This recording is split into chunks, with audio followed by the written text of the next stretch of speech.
I want you to understand the following. The status quo, or what we call society, is a fear construct. And besides a fear construct, the status quo, or what we call society, the status quo is another way to express the same thing. The status quo is nothing but a bubble in which the violence is, let me say, restrained. Or let me say it like this. In the status quo, you have relief from violence. The status quo is in which all parties of that community decided we're going to agree with this. None of us are really happy with it, but at least we can remain in existence and we don't attack one another. So in this collective agreement, we will all operate and nobody challenges it. For example, it can be that in a community there is this one group that has most of the farmland. The rest of the community also has some farmland, but this political group has the most farmland. Now, that means that when it comes to food supplies, that small group, let's say those are 10 households, they have an advantage. But then you have another group of households who has the most cattle and the most horses. And you need to have horses in order to travel around. Let's say we go back to the 18th or 19th century or before that, okay, in previous ages. So the 10 households that own most of the farmland are needed for the food supply. The 5 households that have the most horses and the most cattle are needed for transportation. So those 15 households now form what you can call the upper class. And the other 50 households are just a common population. Or let me say the other 80 households, okay? So you have 80 common households and 15 that form what you can call the upper class or the elites or whatever you want to call them. Amongst the 80 households, there are 10 households that are very close to the upper class.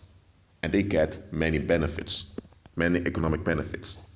The other 70 households just have to get along with what the 10 common households, which are like the middle class, hand out to them. So the 70 households are now in a constant conflict concerning resources. Not only physical resources, but also emotional resources or social resources like mates, who marries whom, and all of that. So this community is in a state of conflict. Now, to prevent the rivalries and the conflicts from escalating and killing the whole community, the people collectively agreed, things are this way, we're not going to challenge it. Those 15 households, they own the most land and the most horses, so we depend on them for transportation and for our food supply, so we'll get along with them. And you have 10 other households who kind of are kissing their ass just to get the most benefits. We're going to put up with it. And those other 70 households, they're distracting themselves by the scapegoats they have amongst them, by the black sheep. Now that's the status quo of that community. And let's say now, you, as one of the members of the community, you belong to one of those 70 households, okay, of the common population. And let's say now you begin to date a girl from one of the 15 households, which are the upper class. What will that say about you, about your opportunities within a community? Your opportunities will increase because soon you will likely marry into the upper class. And that means that you, who's considered nothing, you're considered a nobody, now will have something to say about the somebodies over there. Okay? But when you now have something to say about the somebodies while they consider you a nobody, this is going to be an offense and a grievance unto them every day.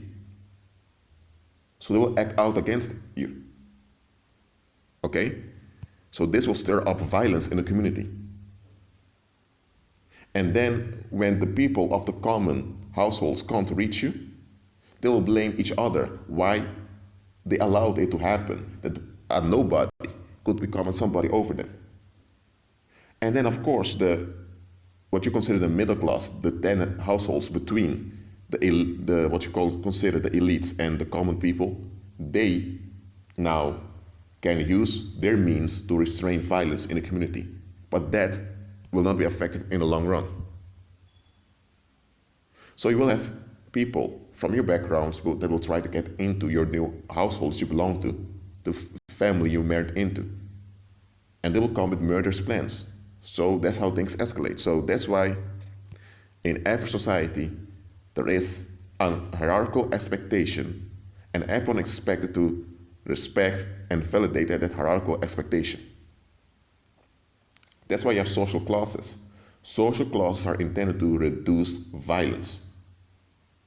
In the lower classes, violence is common, but it's overlooked. In the upper classes, there is violence also, but the violence is acted out on those on the lower classes. And that's how that human community remains in existence without violence destroying it completely. That is how the world in general operates. You understand now why you, operating prosperity, will be a threat to the status quo, will be a threat onto society. Even if you belong to the upper classes, if you can do things on your own, you are leaving the established order, you're leaving established expectations. And it's the established expectations that people are holding on to. Because the established expectations of what we call society is what reduces the violence. So because it reduces violence, people feel safe in it. When you begin to operate in prosperity, it will always be outside of what we call society. Because society will never allow you to prosper. By the way, there is no real prosperity possible in society. Society is nothing but a fear construct that restrains people's productivity and capacities of both the higher and the lower classes. By the way, those classes are imaginations, but nevertheless they work out in reality.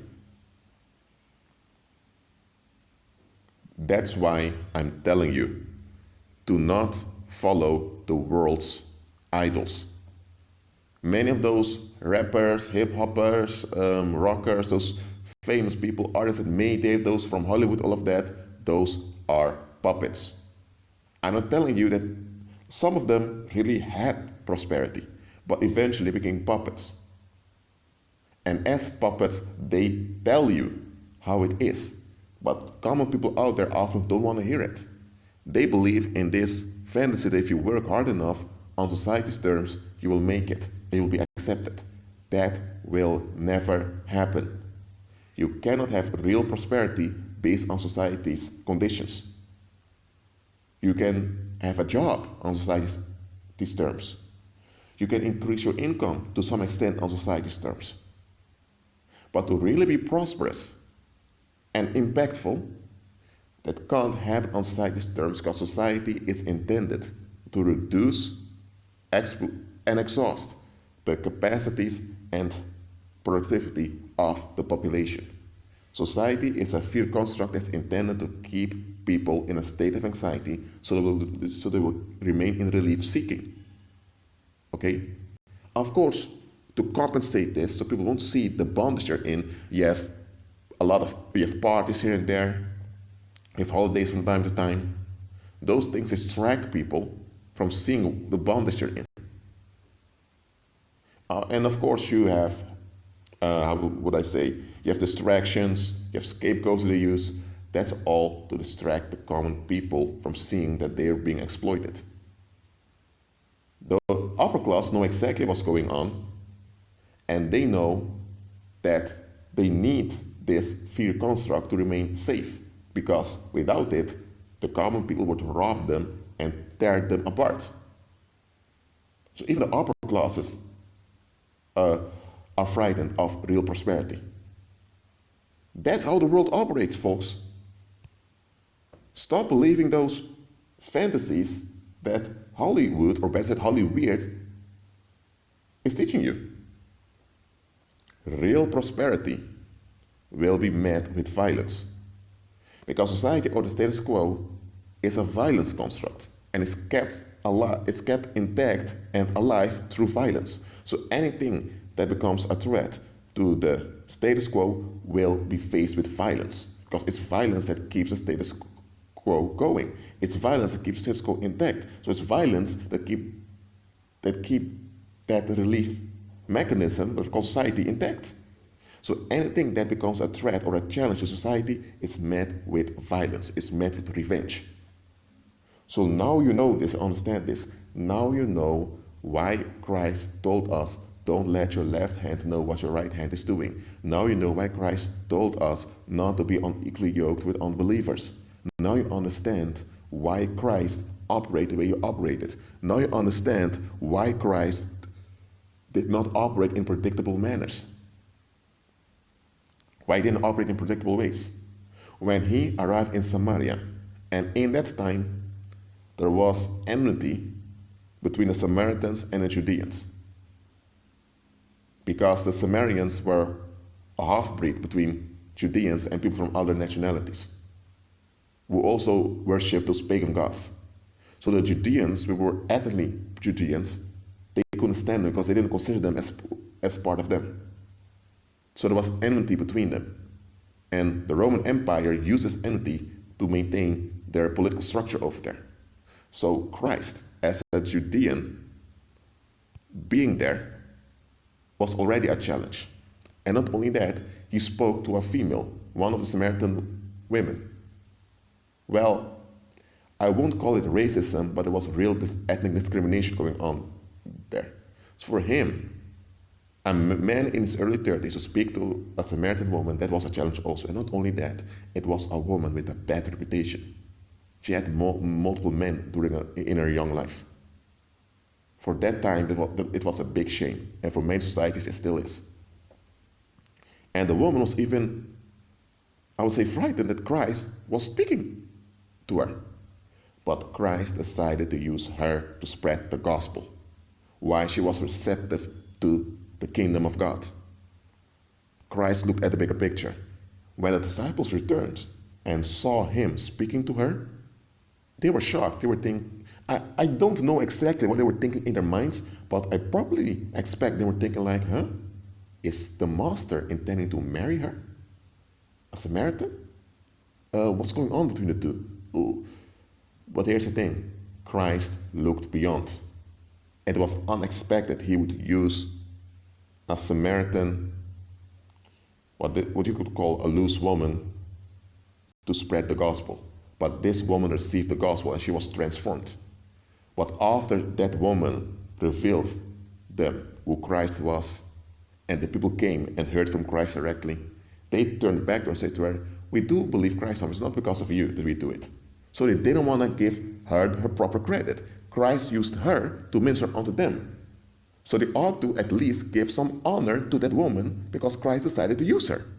But here's the thing. They still didn't want to let go of their pride.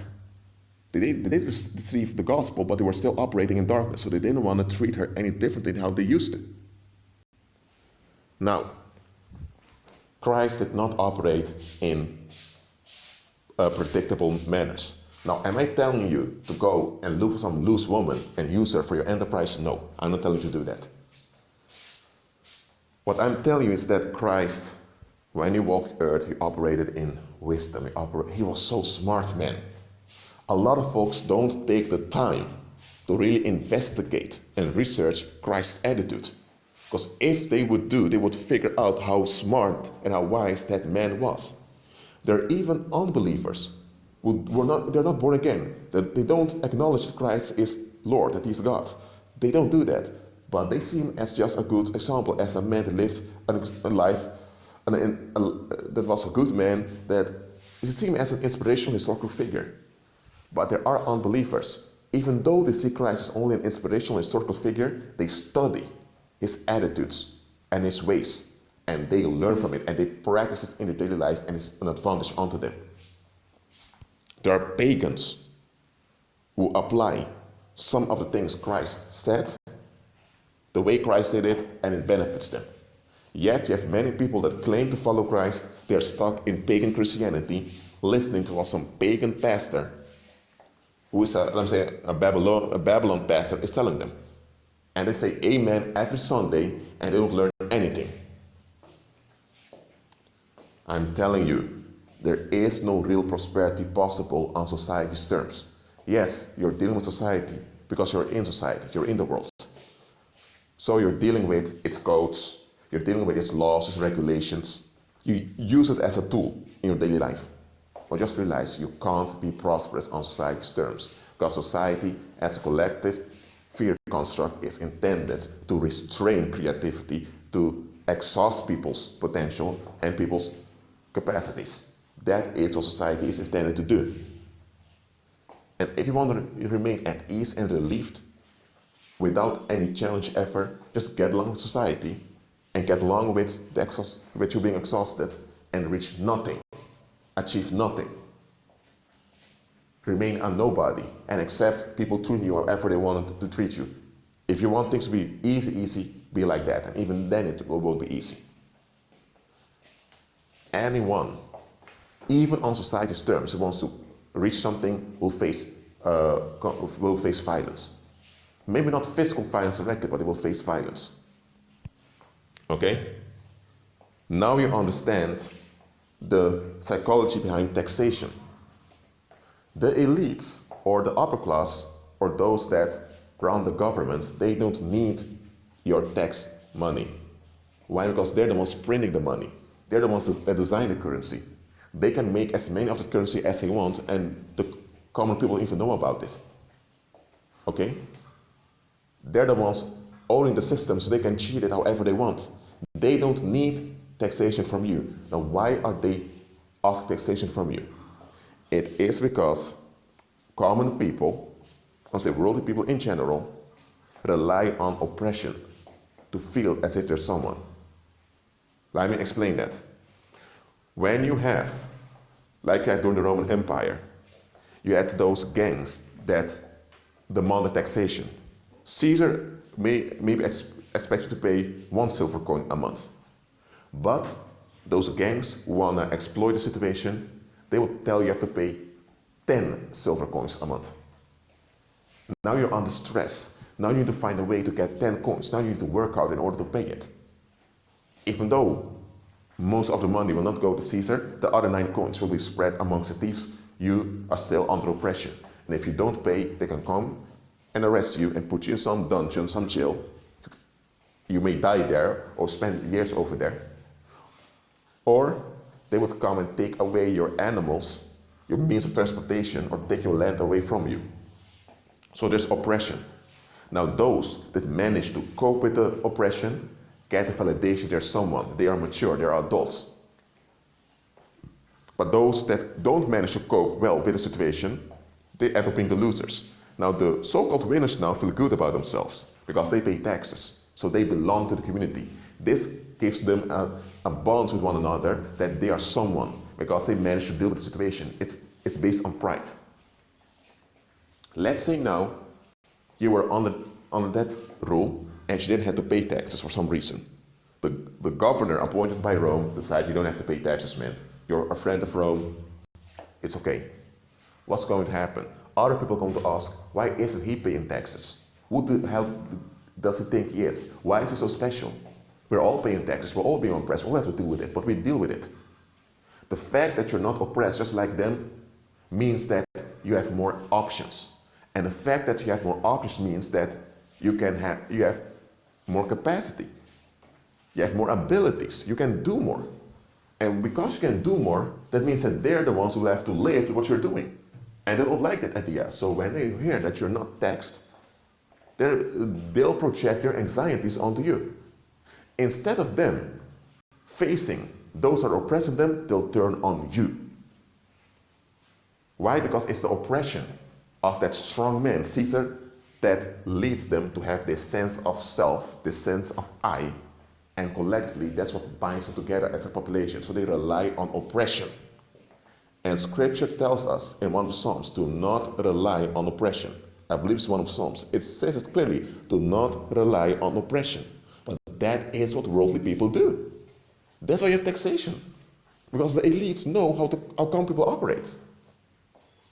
It's the is the strong hand of taxation that keeps common people at ease, because they get the validation that they are working hard and they're contributing to the system. And at the same time, they claim they so-called get the right to look down on others. And because they have the right to look down on others, they are at ease.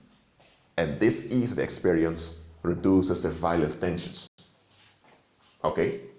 That's why you have taxation.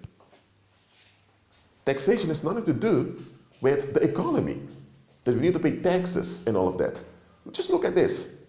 When you have migrants today coming over to Europe and they get welfare by the state, now what happens? The state, through the banks, just type in numbers on a screen, and the numbers on the screen appear on those bank accounts and they can spend it. That's all that happens. No real money, no real currency is taken away from the common working people and put in the hands of those migrants that don't work. Yet the common people think, oh, we have to work every day to keep these things going. And those migrants come here, look at how they're being treated. So the idea that their labor is being used by those people free enrages them. Now what's going on? If those people found out the truth, that the currency that those migrants receive is made out of thin air, then they would realize that their labor and them paying taxes have nothing to do with it. But here's the thing, because they believe it's their compliance with the oppression that is being used to benefit those people, and those people not subjected to the same pressures that cause them to become unease, to cause them to have unease, to have anxiety. And it's this anxiety that's expressed through right-wing movements. Why? Because those common people rely on oppression.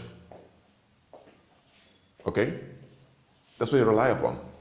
So now they turn on the migrants who receive free aid from the state, instead of turning on the state who is exploiting them. Instead of turning on their own common people who enable the situation.